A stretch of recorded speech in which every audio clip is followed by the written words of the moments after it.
বন্ধুরা, আজ তোমাদের একটা নতুন জিনিস দেখায়। দেখো, মানে আমার মেয়ে কি করছে, খালি দেখো আর কি বলছে তোমরা শোনো।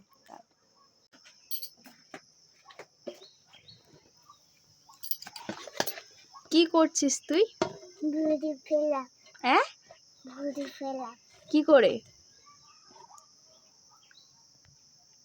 তো দেখো, ও এখানে এখন ভ্রু ফ্ল্যাপ করছে, তাই তো? হ্যাঁ, ভ্রু ফ্ল্যাপ হচ্ছে এটা। আচ্ছা, মানে একদিন আমি ট্রাই করছিলাম যে হয় নাকি নিজে থেকে, এরকম করে করে মানে দড়ি দিয়ে দেখছিলাম যে করতে পারি নাকি। তো ও সেটা দেখেছে, দেখে এখন ও ওটা করতে চাইছে, বলছে আমি ভ্রু ফ্ল্যাপ করছি। অনেকক্ষণ ধরে ওরকম করছে। আমি গিয়ে বলছি যে কি করছিস? বলছে আমি ভ্রু ফ্ল্যাপ করছি। ওই জন্য আমি ভাবলাম যে এই ভিডিওটা তোমাদের সাথে শেয়ার করা যাক। কেমন লাগলো অবশ্যই বলবে। আর প্রথম একটু ব্লগ করছি, তাই একটু থতমত খাচ্ছি। Bye bye.